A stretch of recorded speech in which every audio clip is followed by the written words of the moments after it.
kasih kemurahan Tuhan kita berbeda dengan saat ini.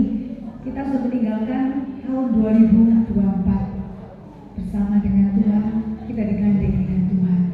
Dan saat ini di awal tahun, di tahun 2025, kita mau berjalan bersama Tuhan. Kita mau Tuhan pegang tangan kami, tuntun kami Tuhan, berkati kami, sertai kami, lindungi kami. Mari kita satu hati dalam doa. Terima kasih Bapa yang baik, terima kasih Tuhan Yesus yang baik, terima kasih Roh Kudus yang lembut dan manis. Kami tahu pada tengah-tengah kami Tuhan, kalaupun ada kuasa yang bukan daripada Tuhan yang ingin mengganggu kami dengan cara apapun, kami mau satukan hati, iman, percaya kami. Kami ikat patahkan, hancurkan di dalam nama Tuhan Yesus. Nama yang ajaib, nama yang berkuasa, nama yang menyembuhkan, nama yang menyelamatkan. Engkau Tuhan kami Yesus Kristus. Kami serahkan teman-teman kami Tuhan dalam perjalanan. Tuhan hantar, tibakan di tempat ini dengan selamat. Kami rindu bersama-sama memuji, menyembah, mengagungkan, memuliakan nama-Mu. Kami rindu masuk dalam hadirat-Mu yang lebih dalam lagi Tuhan. Dan kami percaya ibadah kami ibadah yang berkenan di hadapan Tuhan. Ibadah kami adalah ibadah yang diberkati Tuhan. Ibadah kami adalah ibadah yang dilawat dan kuat kuasa Tuhan, kuat kuasa Roh Kudus. Dengan waktu yang singkat, kami berikan hati, jiwa, kekuatan kami, ruang pikiran hati kami tertuju pada Tuhan. Untuk kami terima lawatan, berkat, kasih kemurahan. Terima kasih Tuhan, di dalam nama Tuhan Yesus. Haleluya. Tidak ada pribadi seperti Engkau Tuhan. Engkau yang tebus hidup kami, Engkau yang selamatkan kami. Engkau Tuhan kami Yesus Kristus. Takkan pernah ada satu pribadi seperti dirimu. Benar Tuhan.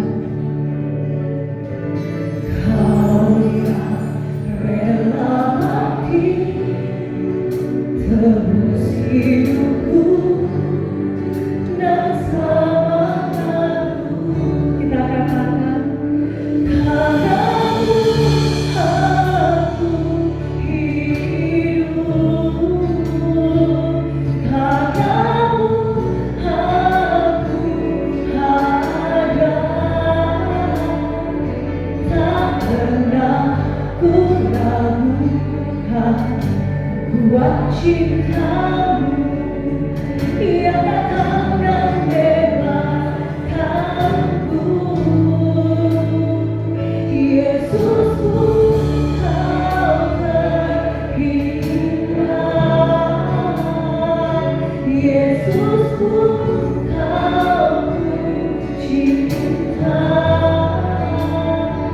Tak akan berhenti meninggikan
satu-satunya pribadi yang rela mati menebus hidup kami dan selamatkan kami.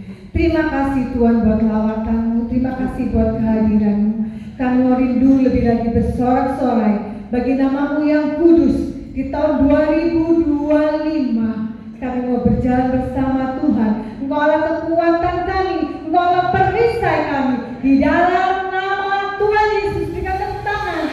Sorak-sorai berikan kita Yesus. Dialah kekuatan kita, dialah mazmur kita, dialah gunung batu kita, dan dialah keselamatan kita. Hanya pada Tuhan Yesus kita mau percaya. Haleluya.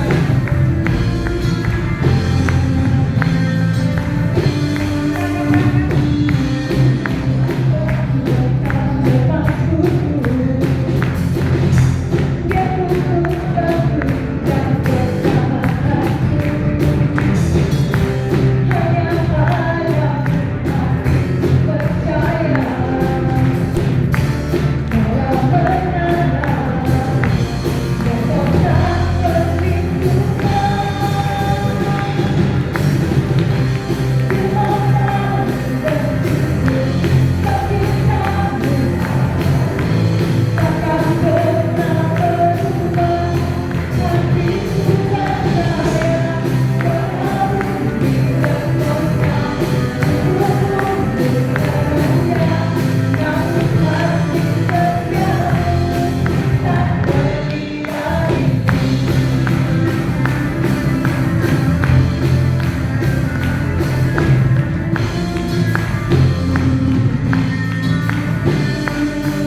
kita siapkan hati dan pikiran kita, dan kita mau serahkan hidup kita di tahun 2025 di tangan Tuhan.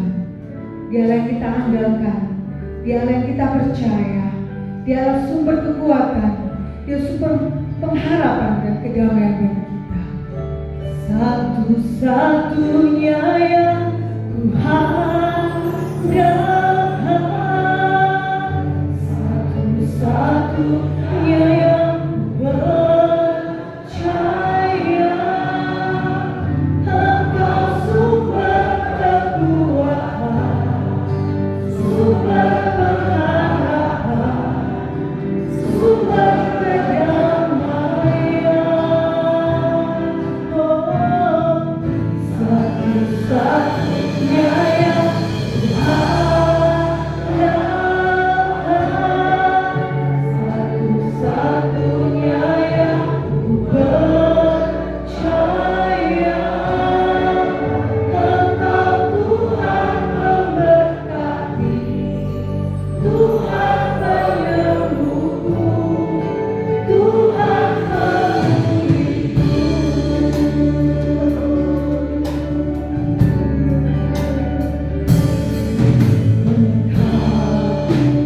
Engkau Tuhan yang setia, Tuhan yang setia, Tuhan. Engkau berikan terbaik dalam hidup kami. Tuhan, sandaran kami di tahun 2025, Tuhan. Dan Tuhan telah berharap padamu. Satu-satunya yang handalkan iman kami, Tuhan. Ini yang kami lakukan, Tuhan Yesus. Amin. Amin, Tuhan. Ini yang kami butuhkan, Tuhan Yesus. Dia yang handalkan, Tuhan yang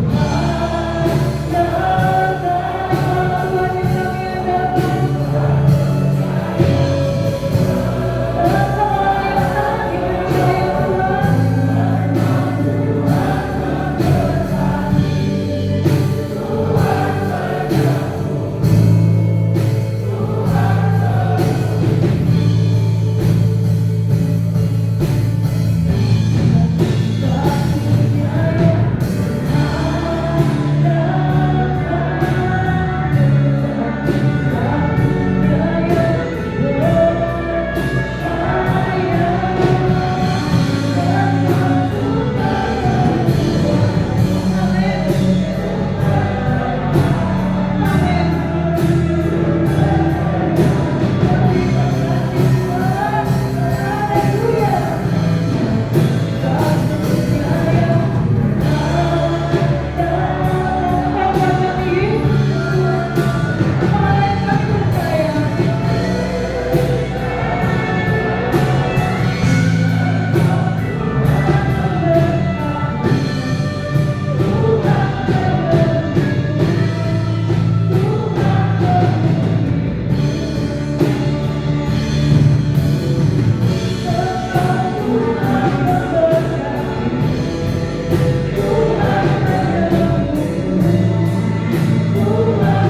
andalkan.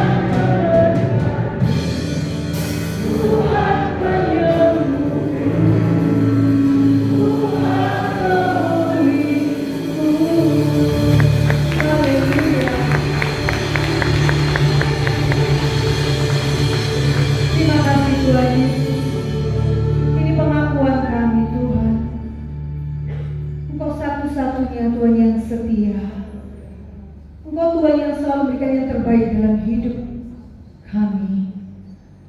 Engkaulah Tuhan sandaran kami. Engkaulah pengharapan kami, Tuhan. Pada saat kita memasuki tahun 2025, kami mau berjalan bersama Engkau, Tuhan. Kami mau katakan, tuntun kami Tuhan. Pegang tangan kami Tuhan. Peliharakan hidup kami. Sebab Engkau satu-satunya Allah yang kami andalkan. Hidup kami percayakan kepadamu sepenuhnya Tuhan. Kekuatan-Mu yang kami butuhkan untuk kami menjalani di tahun 2025. Kami membutuhkan damai sejahtera-Mu Tuhan. Dan pada saat pagi hari ini, kami mau terima firman-Mu, firman Allah yang kudus, nafas kehidupan kami, detak jantung kami. Firman-Mu memberkati kami Tuhan. Urapi setiap kami, urapi hamba-Mu Bapak Gembala yang akan menyampaikan firman Allah yang hidup, firman Allah yang kudus. Biarlah firman-Mu menjadi kekuatan dalam hidup kami. Terima kasih Tuhan. Dengan segenap hati kami, jiwa kekuatan kami terima firman-Mu. Dan jadikan kami pelaku-pelaku firman yang boleh memuliakan nama-Mu. Terima kasih Tuhan. Di dalam nama Tuhan Yesus. Haleluya. Amin. Silakan duduk kembali.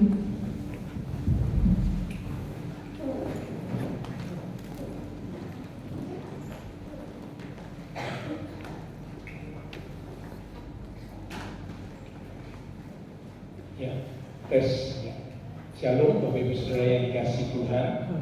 Mengucapkan selamat tahun baru ya, yang kita bertemu di waktu-waktu yang lalu ya.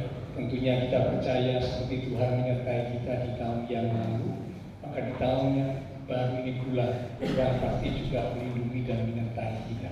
Sehingga meskipun ada tantangan masalah kesulitan, tapi kita perlu tetap maju melangkah bersama dengan Tuhan.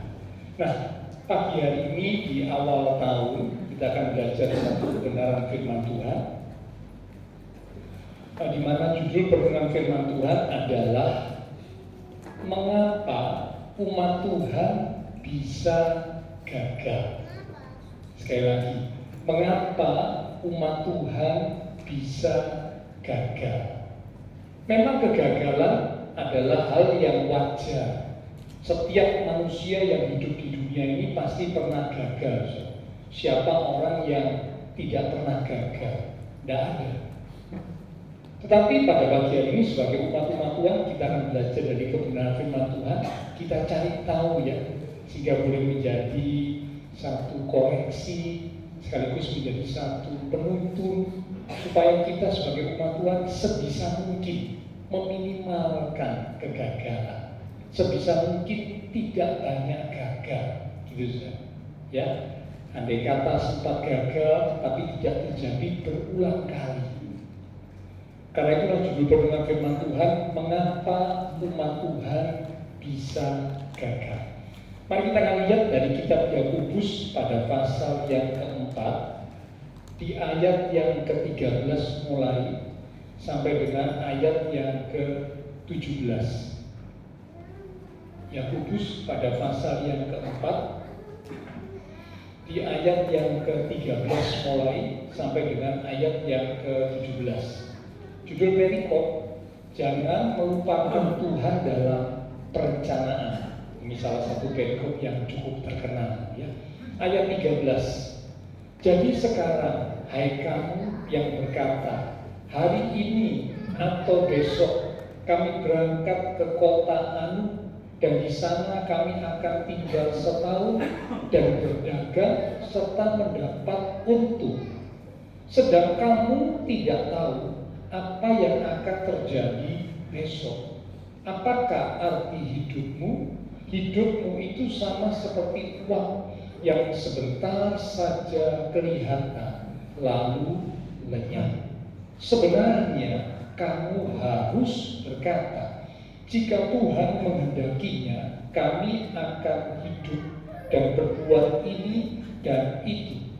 Tetapi sekarang kamu memegahkan diri dalam congkakmu, dan semua kemegahan yang demikian adalah salah.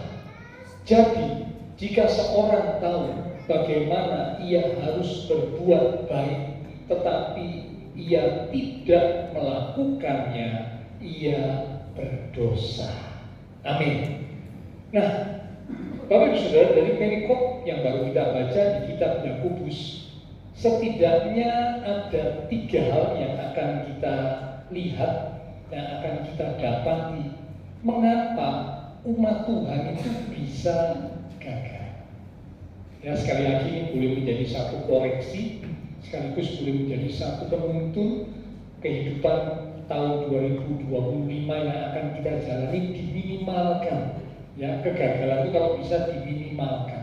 Semakin sedikit kegagalan itu terjadi dalam hidup umat Tuhan, karena Tuhan berjanji setiap umat Tuhan itu diberi kekuatan, diberi kemenangan. Jadi kalau ada banyak kegagalan, nah kita perlu koreksi, kita perlu belajar dari firman Tuhan. Oke, kita akan lihat saudara, mengapa umat Tuhan bisa gagal. Yang pertama, sebab mengapa seorang umat Tuhan bisa gagal, ialah karena tidak membuat dan tidak mempunyai perencanaan. Sekali lagi, tidak membuat dan tidak mempunyai perencanaan. Kalau Bapak Ibu mencermati dalam kitab Yakobus, penjelasan di kitab Yakobus tidak menentang, tidak melarang tentang adanya perencanaan. Jadi jangan salah ya. Mungkin kalau Bapak Ibu baca sekilas terkesan bahwa tidak perlu ada rencana. Ternyata tidak demikian. Kalau kita cermati kitab Yakobus dalam penjelasannya tidak menentang, tidak melarang seorang umat Tuhan itu punya rencana. Tetapi yang ditentang, yang dilawan, yang dituliskan dalam kitab Yakobus adalah sikap arogan, sikap sombong, sehingga seolah-olah tidak membutuhkan Tuhan untuk berhasil.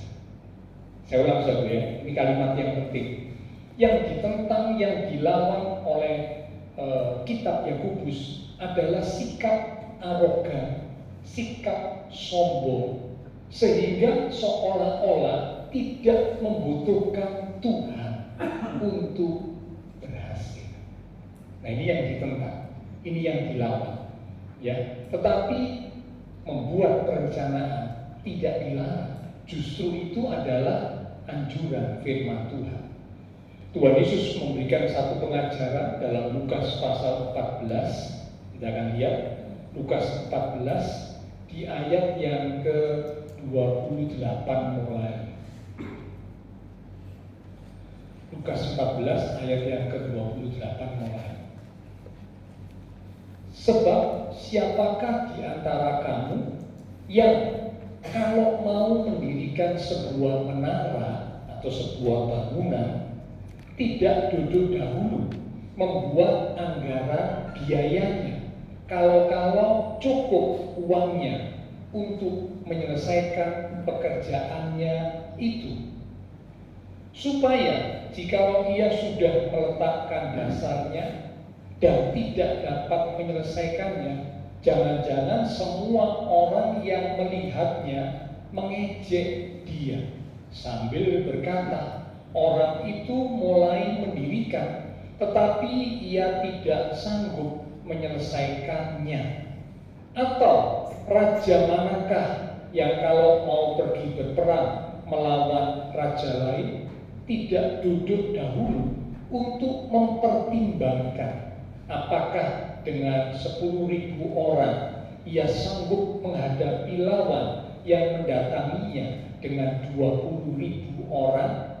Jikalau tidak, ia akan mengirim utusan selama musuh itu masih jauh untuk menanyakan syarat-syarat perdamaian.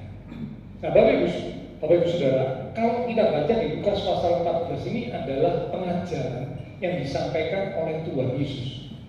Salah satunya Tuhan menyampaikan tentang hal perencanaan. Dikatakan kalau siapa yang mau mendirikan sebuah bangunan, sebuah menara, tidakkah ia duduk dahulu untuk membuat anggaran biaya? Nah, kata membuat anggaran biaya ini bicara tentang merencanakan, menghitung, ya, kira-kira biayanya sekian. Kalau biayanya sekian, saya menjalankan, saya melakukan, saya bisa enggak melakukannya sampai selesai. Jangan-jangan nanti karena tidak direncanakan dengan baik, tidak dihitung dengan baik, tidak dipersiapkan dengan baik, sampai di tengah perjalanan tidak bisa lanjut. Karena apa? Kehabisan uang untuk melanjutkan pembangunan. Ya, ini bicara tentang perencanaan. Demikian juga dikatakan kalau ada seorang raja mau berperang dengan raja yang lain, di mana raja yang lain itu punya kekuatan 20.000 orang, sedangkan dia hanya punya kekuatan 10.000. Ya, nah, dihitung, dipertimbangkan, apakah sanggup menghadapi musuh yang jumlahnya 2 kali lipat lebih banyak. Kalau tidak sanggup, ya jangan perang. Datang, kirim utusan untuk menanyakan syarat-syarat perdamaian. Sebab apa? Kalau perang nanti pasti kalah, hasilnya pasti kalah. Nah, ini semua bicara tentang perencanaan. Jadi Bapak Ibu Saudara, sebagai umat Tuhan, Tuhan tidak pernah melarang umat Tuhan itu punya rencana, punya planning, tidak dilarang. Tetapi yang dilarang adalah sikap umat Tuhan yang arogan. Ketika membuat rencana, dia merasa begitu yakin dengan rencananya, muncul kesombongan, muncul arogan, sehingga dia merasa saya tidak membutuhkan Tuhan. Karena saya sudah sangat yakin dengan perhitungan saya, dengan persiapan saya, dengan rencana saya sangat yakin pasti berhasil. Saya tidak membutuhkan Tuhan. Nah, ini yang ditentang, ya. Tapi rencana itu sendiri yang dipersiapkan, yang dibuat, tidak pernah dilarang, tidak pernah ditentang oleh firman Tuhan. Seorang tokoh gereja yang bernama John Maxwell itu berkata demikian: orang yang gagal untuk merencanakan, maka ia adalah orang yang merencanakan untuk gagal. Saya ulang lagi. John Maxwell berkata orang yang gagal untuk merencanakan, jadi tidak bisa membuat rencana dengan baik, gagal untuk merencanakan, maka ia adalah orang yang merencanakan untuk gagal. Saya percaya tidak ada orang yang mau merencanakan hidupnya, dirinya untuk gagal. Tidak ada. Orang yang normal, orang yang waras, tidak ada yang punya rencana saya mau gagal. Tidak ada. Tetapi orang yang gagal membuat rencana, tanpa disadari dia sedang merencanakan kegagalan dalam hidupnya. Jadi ini menunjukkan betapa pentingnya sebuah rencana. Ya.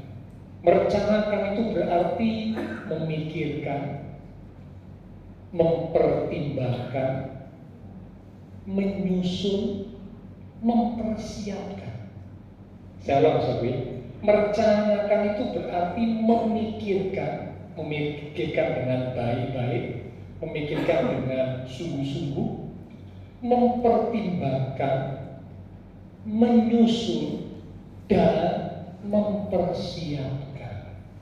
Itu merencanakan. Jadi sangat penting tentunya ya, dalam kehidupan yang kita jalani, kita perlu merencanakan.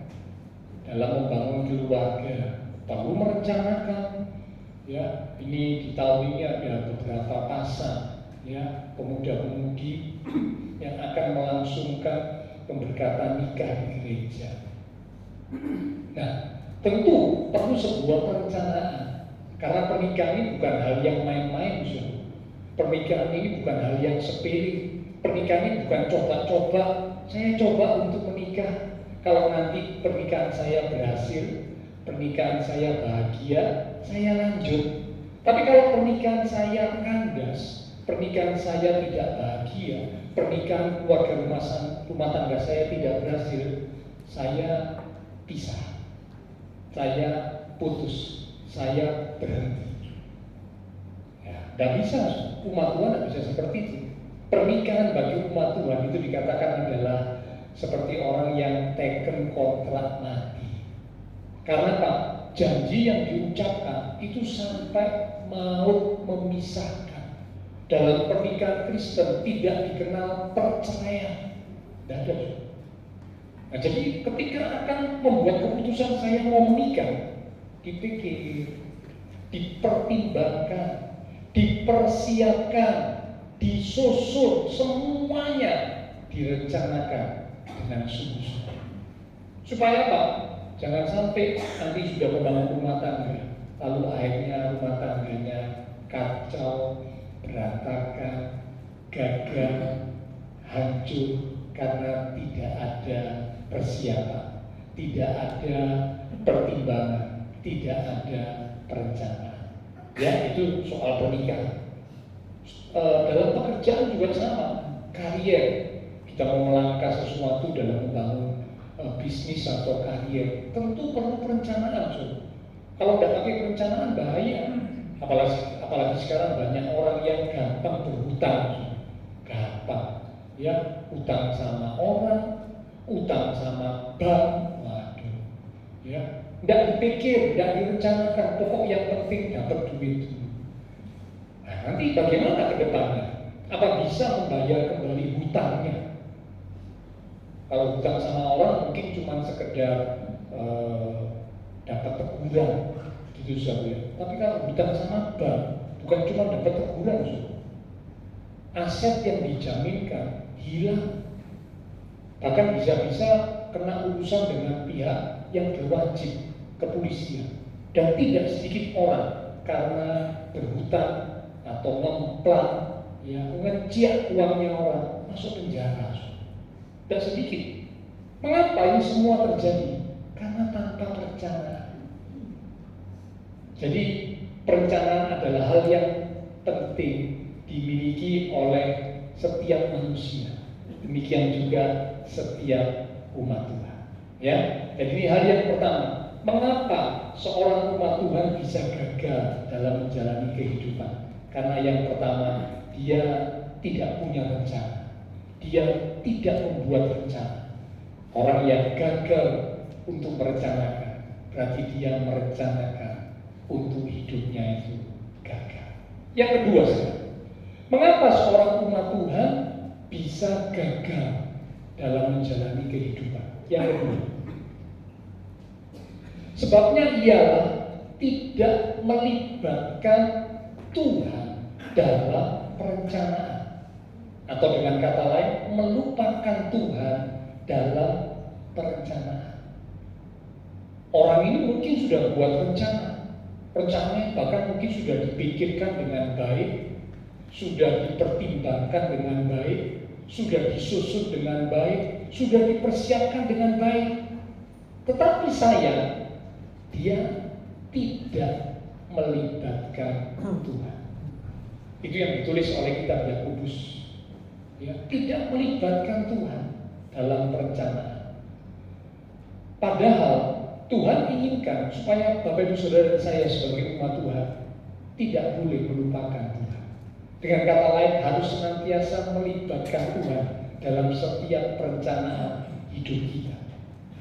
Mungkin kita bertanya, mengapa saya sebagai umat Tuhan tidak boleh melupakan Tuhan? Mengapa saya sebagai umat Tuhan harus senantiasa melibatkan Tuhan dalam setiap perencanaan di hidup saya? Setidaknya ada dua alasan. Mengapa sebagai umat Tuhan kita harus melibatkan Tuhan dalam setiap perencanaan hidup kita? Alasan yang pertama, karena kita tidak tahu masa depan. Sekali lagi, kita tidak tahu masa depan. Yang di ayat yang ke-14 bagian A dari Yakobus pasal 4 tadi, ayat yang ke-14 di bagian A dikatakan, sedang kamu tidak tahu apa yang akan terjadi besok. Ada Bapak Ibu Saudara yang tahu apa yang akan terjadi besok? Kalau mau jujur, tidak ada orang yang tahu. Tidak ada yang tahu. Tiba-tiba saja terjadi sesuatu yang mungkin membuat kita kaget, terkejut, ya, dan disangka tiba-tiba terjadi. Jadi kita harus melibatkan Tuhan karena sebagai manusia kita tidak tahu masa depan. Kita tidak tahu apa yang akan terjadi besok. Jangan lagi bicara jangka panjang, jangka pendek saja kita nggak tahu. Ya. Yang kedua, mengapa kita tidak boleh melupakan Tuhan dalam perencanaan? Mengapa kita harus melibatkan Tuhan dalam setiap perencanaan hidup kita? Alasan yang kedua, karena hidup kita ini hanya sementara. Hanya sementara. Di ayat 14 bagian B digambarkan hidup manusia itu seperti uang. Sudah tahu uang kalau kita perhatikan itu adanya cuma sesaat, cuma sebentar. Uang itu ada, uang itu kelihatan, lalu kemudian beberapa saat lenyap, hilang. Hidup manusia digambarkan seperti itu. Hidup kita manusia hanya sementara. Hari ini rekan seiman kita Pak Dani yang biasanya main keyboard, karena tadi saya main keyboard karena Pak Dani berhalangan. Maminya dipanggil pulang oleh Tuhan, ya, dalam usia yang memang sudah cukup, 78 tahun. Dipanggil pulang oleh Tuhan, jenazah disemayamkan di Adiasa. Panggilan Tuhan untuk kita pulang ke rumah Bapa, tidak ada yang tahu. Ada yang dipanggil di usia lanjut seperti mami dari Pak Dani, tapi ada yang dipanggil di usia pertengahan, mungkin baru usia 40, 50 sudah dipanggil pulang Tuhan. Ada juga yang dipanggil pulang Tuhan di usia yang muda, sangat muda, ya, bahkan mungkin masih kecil sudah dipanggil pulang oleh Tuhan. Tidak ada yang tahu. Tapi yang pasti semua orang yang hidup di dunia ini, sifat kehidupan di dunia ini hanyalah sementara. Itulah sebabnya dua alasan mengapa kita tidak boleh melupakan Tuhan, mengapa kita harus senantiasa melibatkan Tuhan dalam setiap perencanaan di hidup kita. Yang pertama, kita nggak tahu masa depan kita. Yang kedua, hidup kita di dunia ini sementara.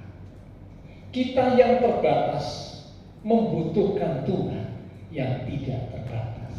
Amin. Kita yang terbatas, Bapak Ibu Saudara saya adalah manusia yang terbatas. Kita yang terbatas membutuhkan Tuhan yang tidak terbatas. Karena itu mari senantiasa libatkan Tuhan dalam setiap perencanaan. Kalau mau menyusun rencana, berdoa, minta bimbingan, minta tuntunan Tuhan, minta hikmat dari Tuhan, sehingga waktu menyusun rencana kita bisa memikirkan dengan tepat, memikirkan dengan baik, menimbang, mempertimbangkan dengan baik pula, menyusul dengan baik pula, mempersiapkan dengan baik pula. Minta bimbingan, tuntunan, dan hikmat dari Tuhan, ya, sebagai tanda bahwa kita melibatkan Tuhan dalam setiap perencanaan di hidup kita. Ini yang kedua, mengapa seorang umat Tuhan bisa gagal dalam menjalani kehidupan. Yang ketiga, yang terakhir. Yang pertama, mengapa umat Tuhan bisa gagal? Karena yang pertama tidak punya rencana, ya, tidak memiliki rencana. Karena gagal untuk merencanakan, maka berarti merencanakan untuk gagal. Yang kedua, tidak melibatkan Tuhan dalam perencanaan. Tuhan dilupakan, Tuhan tidak dilibatkan. Padahal penting untuk melibatkan Tuhan. Kita manusia yang terbatas membutuhkan Tuhan yang tidak terbatas. Yang ketiga, mengapa seorang umat Tuhan bisa gagal dalam menjalani kehidupan? Yang ketiga, karena tidak melakukan apa yang sudah direncanakan. Sekali lagi, tidak melakukan apa yang sudah direncanakan. Ada orang yang sudah membuat rencana dengan begitu rapi, dengan begitu baik, ya, semuanya dipersiapkan dengan baik, diperhitungkan dengan baik, dipertimbangkan dengan baik, disusun dengan baik, ya. Tetapi sayang, dia gagal untuk melakukan. Dia tidak mampu, dia tidak mau untuk melakukannya. Dia tidak mengeksekusi apa yang sudah direncanakan. Sehingga begitu banyak rencananya, tapi tidak pernah dilakukan apa yang direncanakan. Padahal rencananya bagus, tapi tidak pernah dilakukan. Nah, akhirnya ya gagal, tidak mendapat keberhasilan, tidak mendapat kesuksesan, karena tidak melakukan apa yang sudah direncanakan. Sebagai umat Tuhan, kita harus berusaha, kita harus berjuang untuk melakukan atau mengeksekusi apa yang sudah direncanakan. Semua yang sudah direncanakan, diperjuangkan, diusahakan untuk dijalankan, dilakukan. Kalau tidak dilakukan, rencananya jadi sia-sia. Tentunya kerjakanlah rencana yang sesuai dengan kehendak Tuhan pada waktunya Tuhan.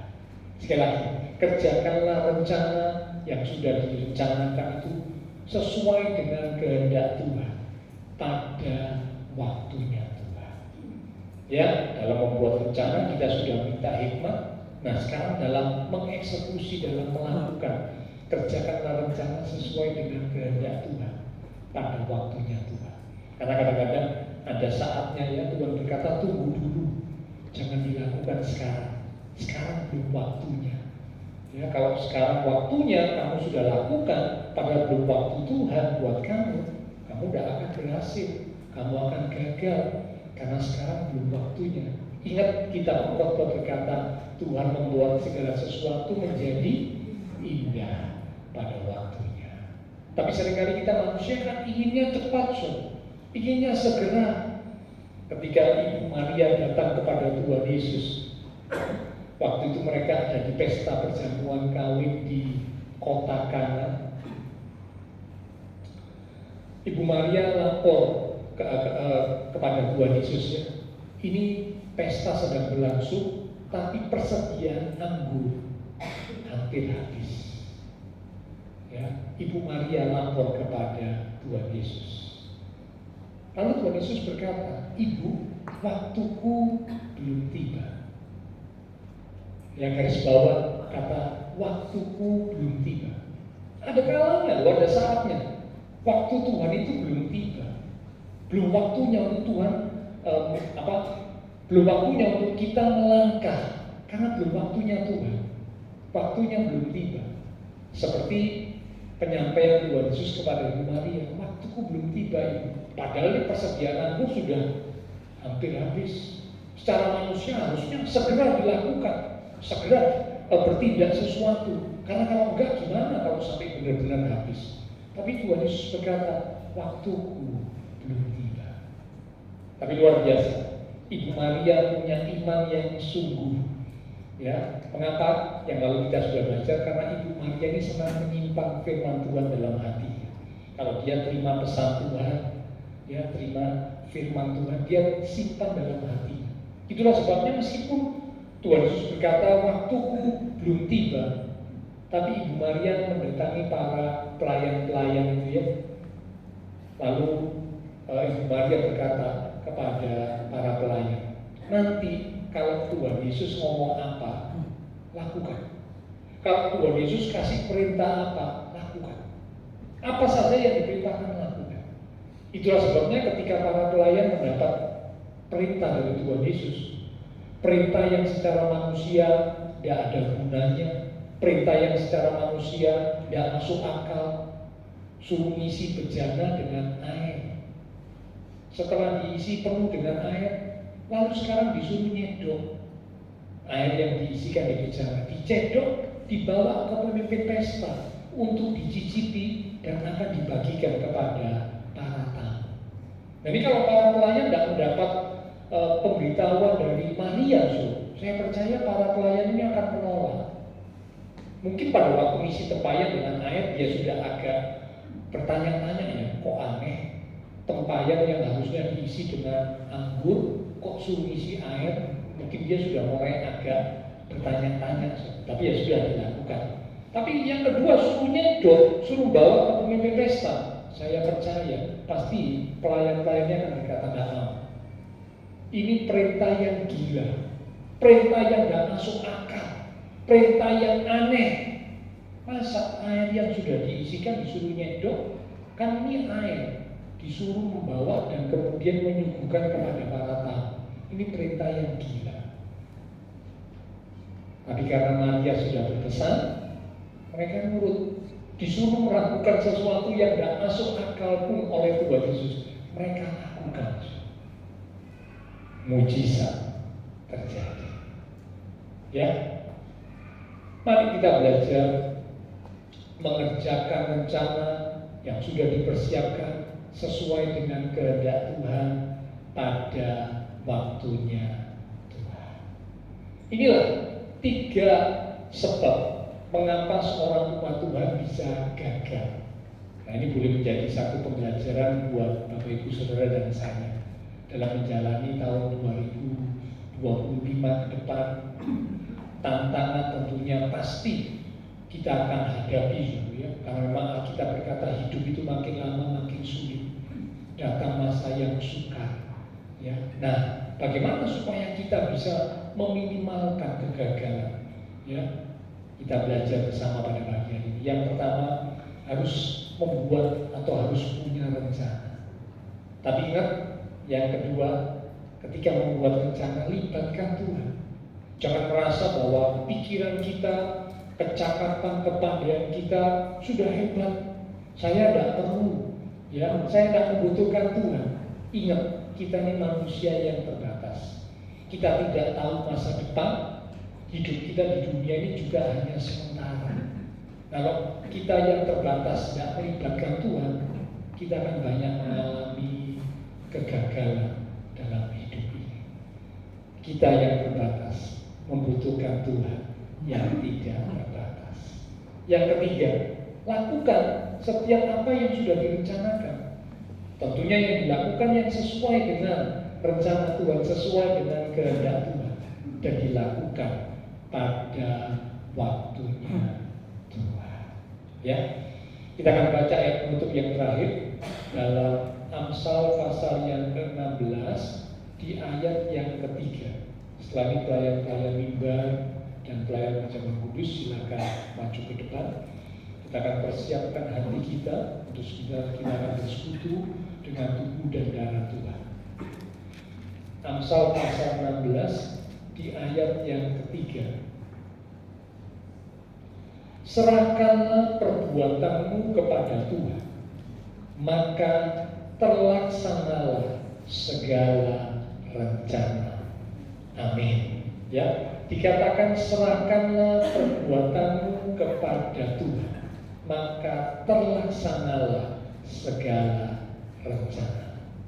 Jangan lupakan Tuhan, libatkan Tuhan dalam setiap aspek hidup kita, termasuk dalam setiap perencanaan hidup kita. Maka Bapak Ibu Saudara, saya akan melihat campur tangan Tuhan yang indah, pertolongan Tuhan yang luar biasa, kemenangan yang dahsyat akan kita alami dalam hidup kita. Kita akan datang kepada Tuhan. Silakan pelayan mimbar dan juga pelayan Zaman Kudus. Lewat satu pujian kita akan katakan, Kau telah buktikan cintamu padaku, Kau membayarku dengan hidupmu, ku bersyukur.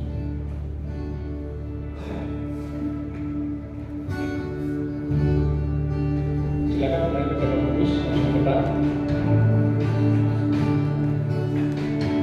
Kau telah buktikan cintamu padaku, Kau membayarku dengan hidupmu, ku bersyukur.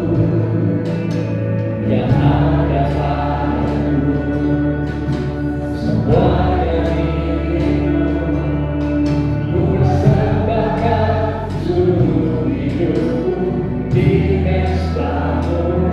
Saya katakan Kau telah buktikan, Kau telah buktikan cintamu padaku,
menyertai saudara-saudara kita yang selalu siap untuk menolong setiap kita. Terima kasih Tuhan, pada pagi hari ini di awal tahun kami menerima pesan kebenaran firman Tuhan yang mengingatkan setiap kami betapa pentingnya untuk kami membuat sebuah perencanaan dalam hidup ini. Dan ketika kami membuat rencana, biarlah kami minta hikmat Tuhan, kami minta tuntunan Tuhan, kami melibatkan Tuhan di dalam setiap perencanaan hidup kami.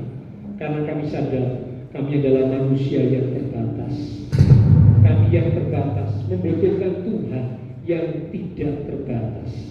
Karena itu kami mau belajar untuk senantiasa melibatkan Tuhan di dalam setiap perencanaan di hidup kami. Terima kasih Tuhan Yesus. Terima kasih Tuhan. Dan ketika kami sudah membuat sebuah rencana, kami mau mengeksekusi, kami mau melakukannya bersama dengan Tuhan, sesuai dengan kehendak Tuhan, pada waktunya Tuhan. Sehingga apa yang kami rencanakan itu boleh terjadi, boleh kami lakukan, dan kami boleh mengalami hal-hal yang indah, menjadi orang-orang yang sukses, yang berhasil di dalam Tuhan Yesus.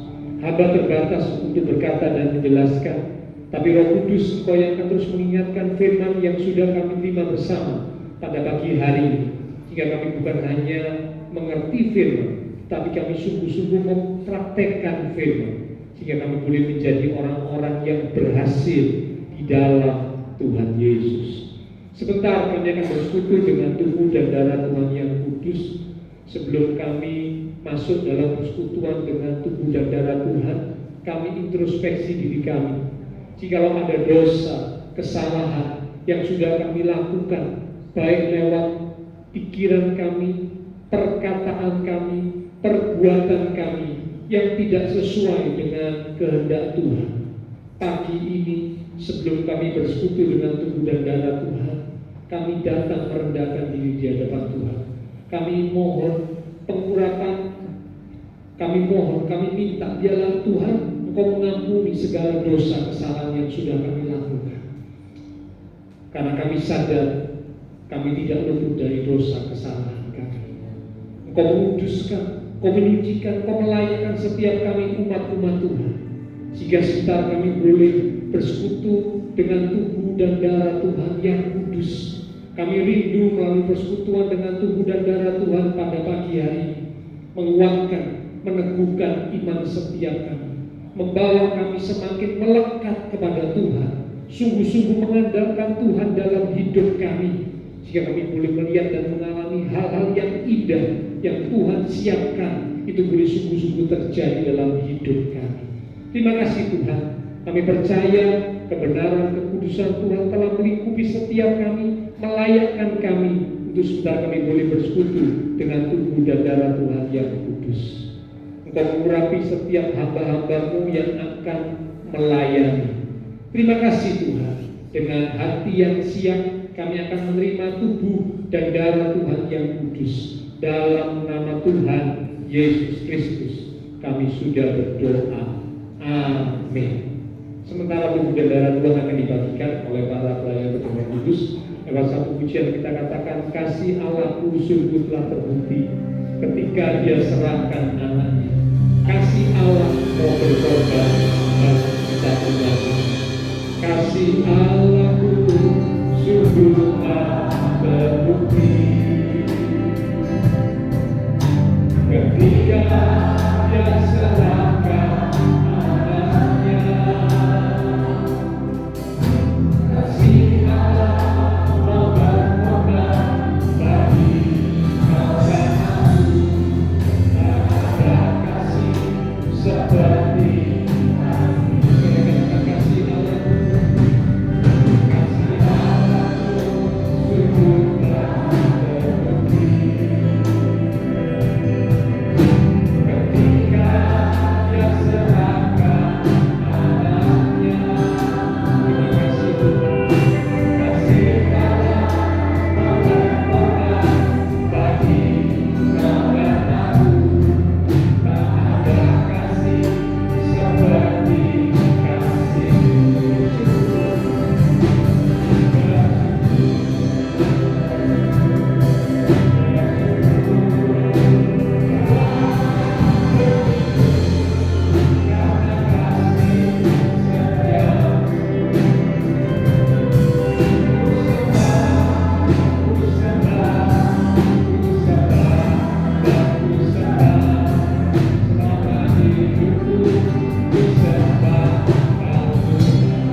Bapak Ibu buka hosti, bisa dibaca ayat firman Tuhan yang ada di hosti ini ya.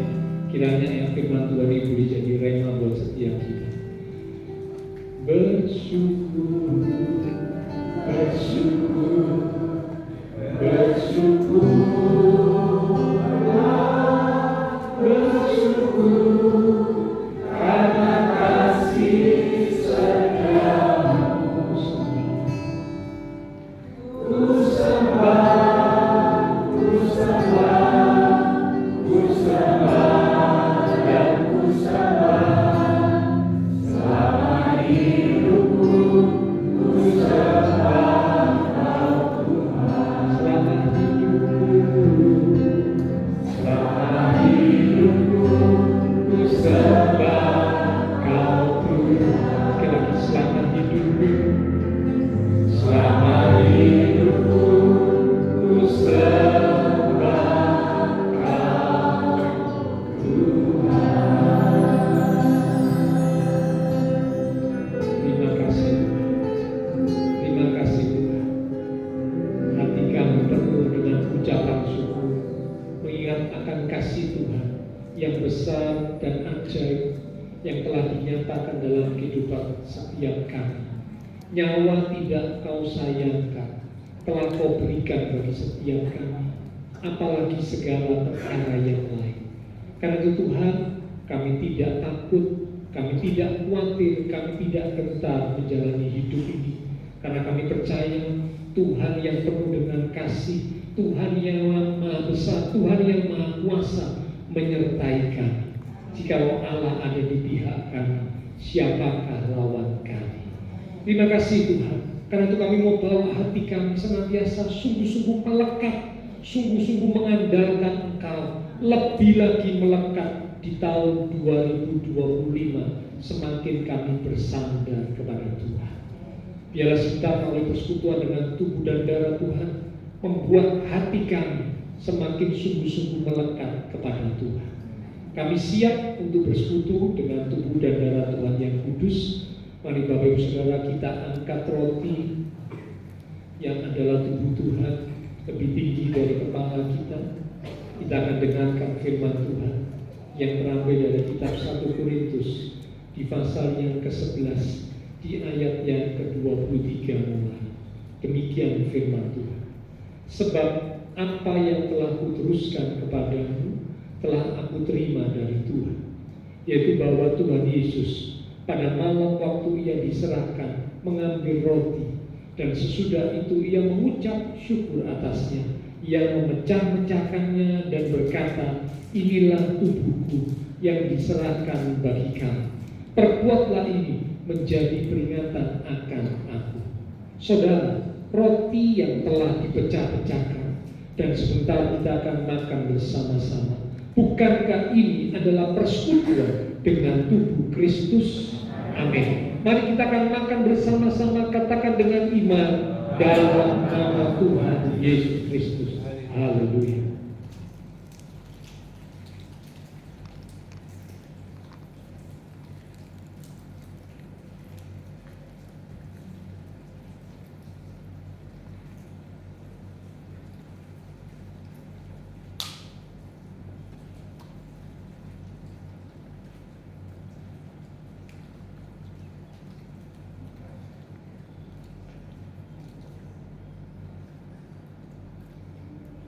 Terima kasih Tuhan.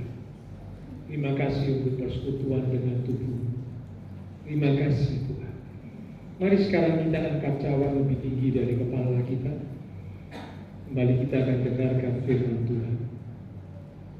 Demikian juga Ia mengambil cawan sesudah makan, lalu berkata, cawan ini adalah perjanjian baru yang dimeteraikan oleh darahku, darah perjanjian yang ditumpahkan untuk pengampunan dosa. Perbuatlah ini setiap kali kamu meminumnya menjadi peringatan akan aku. Saudara, cawan yang telah kita mintakan berkat atasnya dan sebentar kita akan minum bersama-sama. Bukankah ini adalah persekutuan dengan darah Kristus? Amin. Mari kita akan minum bersama-sama. Katakan dengan iman dalam nama Tuhan Yesus Kristus. Haleluya.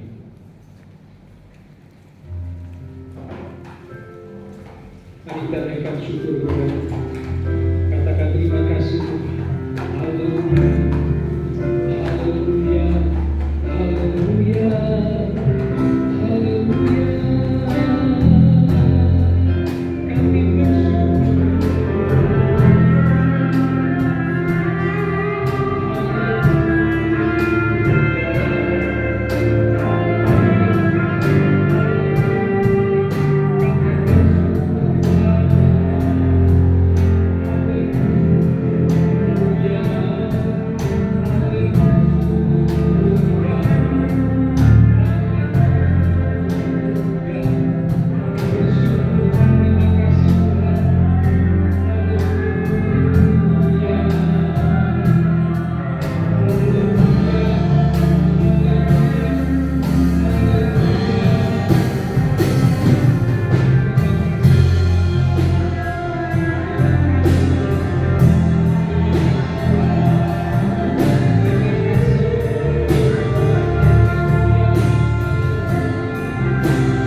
Kami percaya pagi hari ini melalui persekutuan dengan tubuh dan darah Tuhan, akan kekuatan yang baru sudah mengalir dalam hidup kami. Kasih-Mu, kuasa-Mu bekerja dalam hidup kami, jika kami yang sakit disembuhkan, kami yang lemah dikuatkan, kami yang susah dihiburkan. Bahkan saat kami sedang menghadapi tantangan, iman kami tetap teguh, tetap kami percaya Engkau Allah yang Maha Besar menyertai kami, memampukan kami menghadapi setiap tantangan, dan kami boleh keluar sebagai pemenang. Terima kasih Tuhan. Terima kasih. Hamba berdoa memberkati setiap umat-umat-Mu ya Tuhan, diberkati iman rohani, diberkati keluarga rumah tangga, diberkati usaha pekerjaan, diberkati studi sekolah, diberkati kesehatan kami, bahkan diberkati masa depan kami. Terima kasih Tuhan.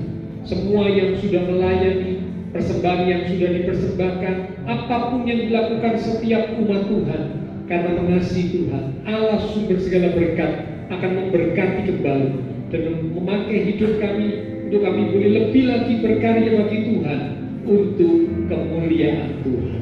Terima kasih Tuhan Yesus. Kami berdoa buat teman-teman seiman kami yang tidak bisa hadir, mereka-mereka yang membutuhkan bantuan doa. Mungkin ada mereka yang sakit, Tuhan jamah, pulihkan kekuatan, kesehatan, kesembuhan di dalam nama Tuhan Yesus Kristus. Mereka yang lemah juga Tuhan Kau menguatkan mereka. Mereka yang susah seperti Bapak Dani dan segenap keluarga, di mana mama yang dikasih telah dipanggil pulang oleh Tuhan. Tuhan berikan kekuatan, Tuhan berikan penghiburan kepada Bapak Dani dan seluruh keluarga. Bahkan teman-teman seiman kami yang bepergian, Tuhan lindungi sertai mereka dimanapun mereka berada sampai kembali dengan selamat. Terima kasih Tuhan. Kami berdoa memberkati bangsa negara kami Indonesia, pemimpin-pemimpin bangsa kami, kota kami Surabaya, bahkan juga tetangga lingkungan sekitar gereja Tuhan. Memberkati setiap jemaat Tuhan yang berulang tahun sepanjang bumi. Biarlah dengan pertambahan usia yang Tuhan beri, membawa kami semakin sungguh-sungguh di dalam Tuhan. Terima kasih Tuhan. Setelah selesai ibadah, kami akan berpisah satu dengan yang lain, kembali ke aktivitas kami, kembali ke keluarga rumah tangga kami. Biarlah segala berkat, anugerah, damai, sukacita yang melimpah dari Allah Bapa surgawi, kasih Tuhan Yesus Kristus, dan persekutuan dengan kuasa Roh Kudus akan memimpin menuntun langkah kehidupan setiap kita. Itu terus mereka sekalian mulai pagi ini sampai Maranatha, Tuhan Yesus datang kembali. Di dalam nama Tuhan Yesus Kristus, semua yang percaya diberkati Tuhan, mari bersama dengan iman kita berkata, Amin.